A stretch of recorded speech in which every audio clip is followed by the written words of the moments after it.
Hey there, overcomers. Welcome to the Overcomable podcast, where we celebrate unleashing our inner rebel and conquering uplifting stories, real talk, and a whole lot of inspiration. Thanks for being here on this journey with us as we navigate the challenges life throws our way, sharing inspiring stories of resilience, growth, and triumph. Together, we'll uncover the strategies, insights, and motivation needed to overcome obstacles and emerge stronger than ever. Get ready to be uplifted, motivated, and equipped to conquer whatever darkness comes your way. So let's get ready to conquer those obstacles and make every episode a step toward a brighter and stronger you. Ready? Let's go.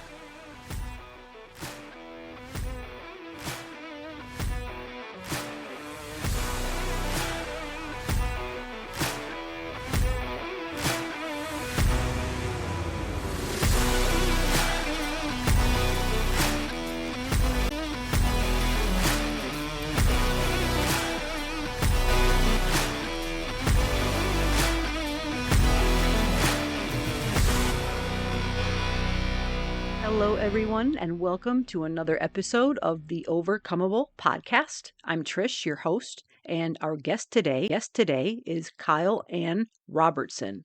She's a creative writing mindset coach and the author of White Picket Fences and Not So Little Things.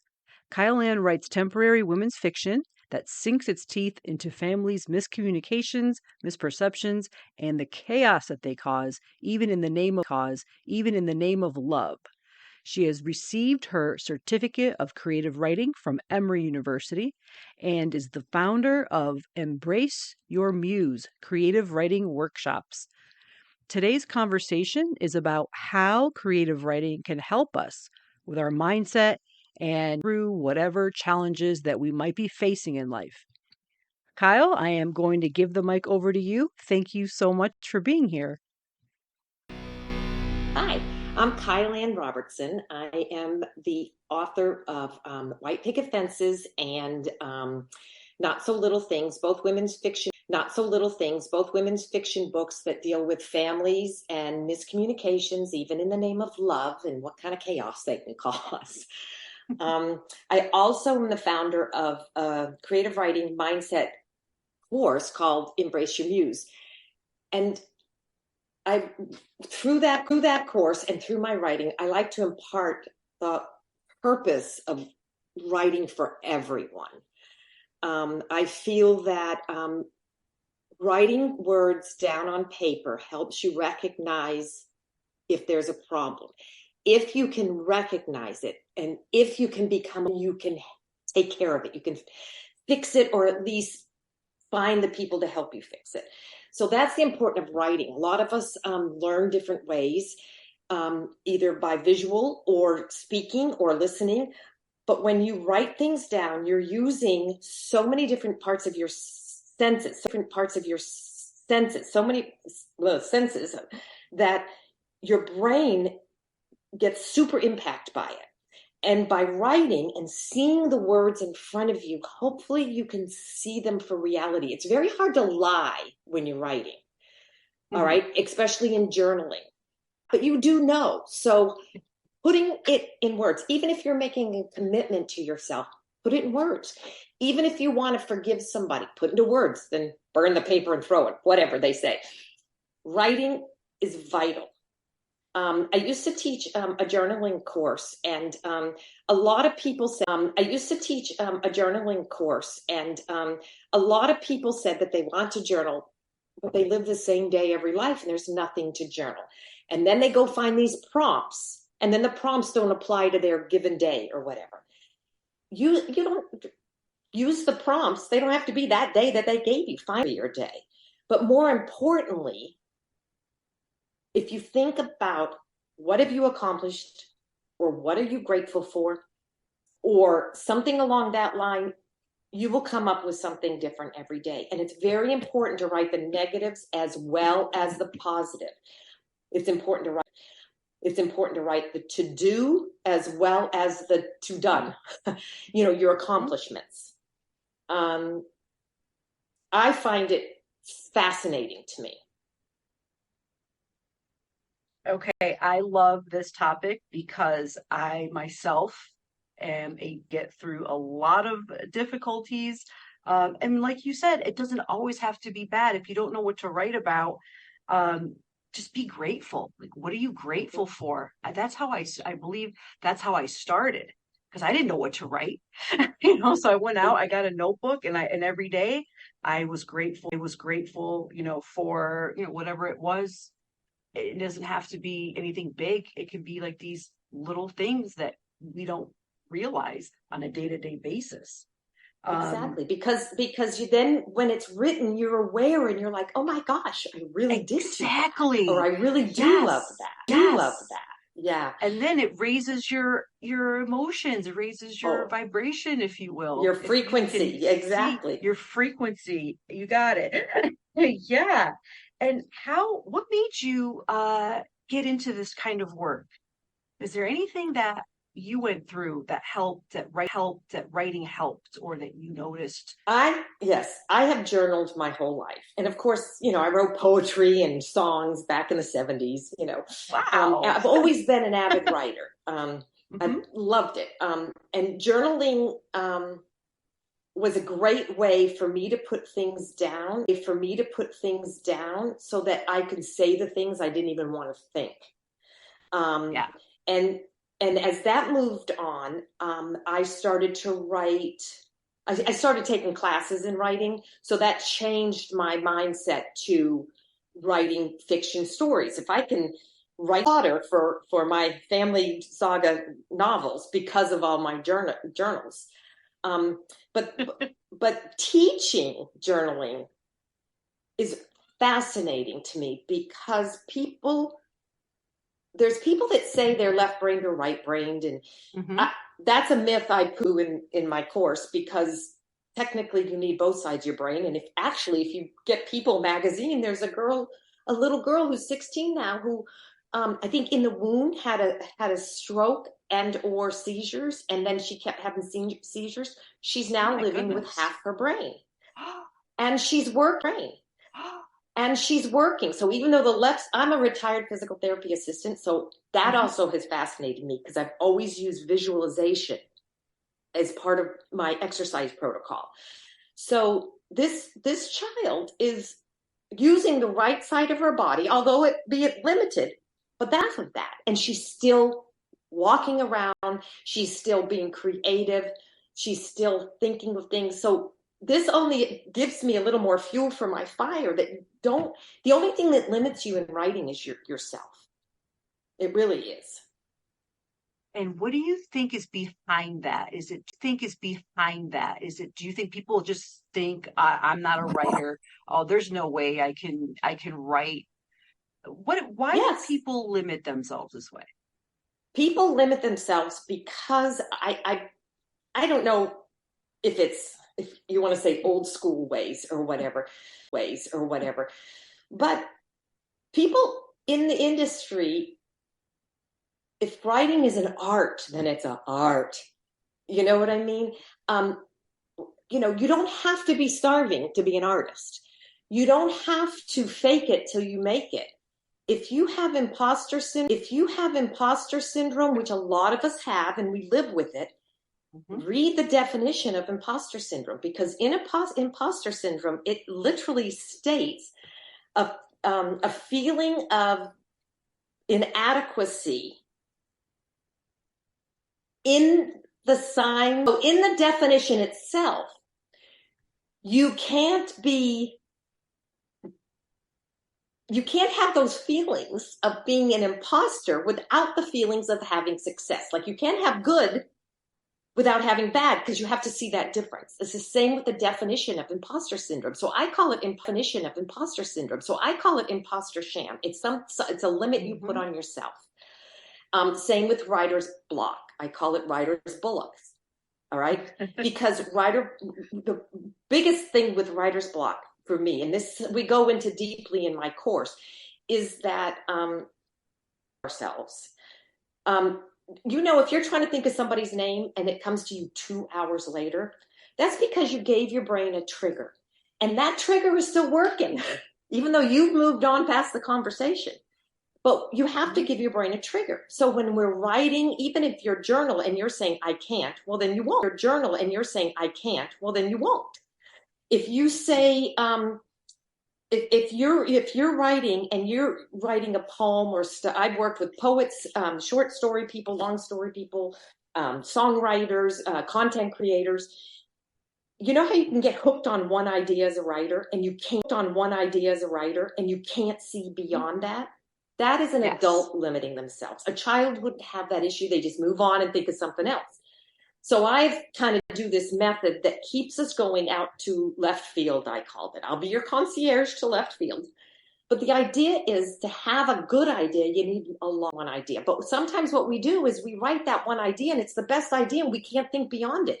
It's only because we don't allow ourselves. We need something else to trigger. So I have my own flashcard deck and workbook and all this kind of stuff to help people visually with all their senses. No matter how they learn, we take your learning style. Because you're not going to do it the same way as someone else. Right. You know, I do a lot of things with association. You know, if I say the word rabbit to you, and we're always working within your work in progress as a writer, whether it be your journal, even a journal, even a journal. Look outside and pick a item and write about it. Like, how did that flower? How does that flower affect your day? I love writing about things like that. Like, how does that flower sitting there in my window affect my day? I keep looking right there. So if I gave you a symbol or a sign like, and I always use rabbit or bunny. It's better if I just put an image up there. So how in your writing right now, whatever you're writing, what does writing rabbit say to you? Like, what does that pull up? Like, for Easter. Me? Yeah, for you, Patricia. Yeah. When I think of bunny, I think of the ones that are in the backyard, just hopping around. Okay, because that's your experience with bunnies. Right. During some of my classes, I've had people put Peter Rabbit, rabbit stew, fried rabbit, roadkill. It's all how you're informed. I had a couple pet bunnies, so that's the first thing. So it's all how you're informed, and we're all informed differently. Therefore, don't compare yourself to how somebody else thinks, or informed differently. Therefore, don't compare yourself to how somebody else thinks, or you can never say, why didn't I come up with that? Because you know what? If it was already in your brain or the parts were there to put together, you would do it. You could do it, but you might not have had that input. So it's okay. You have different input. Person syndrome. That people look at someone else the way they see something. Why don't I see it that way? Mm-hmm. This has to stop. Yes. People have to stop comparing themselves because we are all different. We're all made differently. Like you said, we all have different experiences, different value systems, and we are not like that person over there. Nope. And also, in that same vein, I got to remember what I was saying. So you're talking about comparison, but also you're the way your education, your experiences. I lost my train of thought. I'm so sorry. But I agree with you 100%. We are all different. And also, I know what I was going to say. The biggest, something for everyone should think about is like these authors. And you're like, how do they put a book out every day? How do they do this every day? Well, you know what? We all have the same 24 hours a day. How do you choose yours? Life is a choice. And if you want to put a book out, this is the biggest probably lesson I've learned. If my kids wanted a book out 20 years ago, we would have had it done in a year. I would have figured out the agent. I would have figured out, and they would have had a published book. But doing it for myself, oh my God, I have this problem with not knowing what I don't know. I'm never going to know everything, but I'm always in fear of what I don't know. And that's what stalls me. So I am always searching and looking instead of moving forward and letting myself fail to learn, which I'm getting better at. because I'm never going to know everything. And that's a problem with publishing a book. It's never going to be finished. Going to be finished. We're always trying to take in information and learn, like as if, like you said, we feel like we're missing information, like we have to learn everything before we can execute. And that's not necessarily true. Exactly. Exactly. And so, and that's something, you know? Yes. Writing is a So joy. it should be joyful. It's meditation to me. It's where I want to be. I don't want to be marketing. I don't want to be doing it. I want to be writing because that's my zen. And it can help a lot of people. It can help a lot of people be in zen. I agree. I agree 100%. And for the audience, are there any, suggestions that you have or any kind of advice for those ones that want that zen in writing? They want to have that feeling of joy, of meditation through writing. How can they overcome the fact that they're not a writer, number one, or if they say, "Oh, I can't, I don't have time. I can't do that." Your writing is a muscle and it needs to be exercised. Mm. So I like give you a light bulb. I like that. So I give G.L.O.W work. But what G.L.O.W work is go out for a walk, listen, observe, and wonder. So for 10 to 15 minutes a day, go for a walk with, you can bring your phone because I talk my notes in it. So I remember, but, and observe and listen and smell. But like I have scenes in a couple of the books from my G.L.O.W work because like, sometimes I'd like to walk in the evening so I can peer in people's lit windows. Do you know what I mean? But I want to see, I can see their Christmas tree in the back corner and their lights right now. I can see, when they're cooking dinner. And that's a scene in one of my books that I took from my G.L.O.W work. I saw a kid one time coming out of the house to get in the car and he was brushing his teeth. And I noticed that in that morning and I thought, oh, that's cute. So even for your journaling, do your G.L.O.W work. Come back with that flower or I live in Southwest Florida. I walk in, I'm scared to death of them because they're as tall as I am, but I just do it 10 or 15 minutes a day and I look inside the water. I look at trees. I purposely look and wonder. Okay, that was G.L.O.W. That was G.L.O.W. Go outside, listen. Yep. Observe and then wonder. And then you will have things to write about and you can pour your soul out onto the paper and feel the joy of writing. The joy of writing. That's all I'm about. Yeah, me too. Oh my gosh. Kyle, I enjoyed this interview so much. I'm so happy that we got to spend this time together and talk about this amazing subject of creative writing and mindset. And if there is, if the audience wants to get a hold of you or check out your course, where should they go? They can go to KyleAnnRobertson.com and embrace your muse. Okay. If you sign up and let me know that you met me here, then I will give you a PDF copy of my it's a zero content notebook, but it's a way to gather ideas. Content notebook, but it's a way to gather ideas and grow from each idea. Okay, that sounds great. Thank you so much. And I will include all of your information with the episode and writing. I'm going to check out your books and I hope we can meet again and continue this conversation on the air. There's so much to talk about. I would love to. Thank you so much. Thank you. Thank you for having me. I really appreciate it, Patricia. My pleasure. Thank you for being here.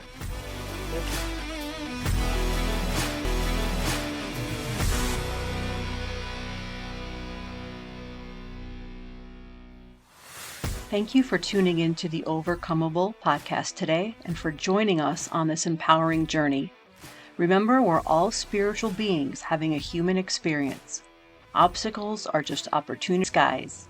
Keep pushing forward, stay resilient, and embrace the triumphs that await you. Until next time, this is Trish signing off, reminding you that you have the strength to overcome any challenge life throws your way. And remember, the universe is out there cheering us on. See you.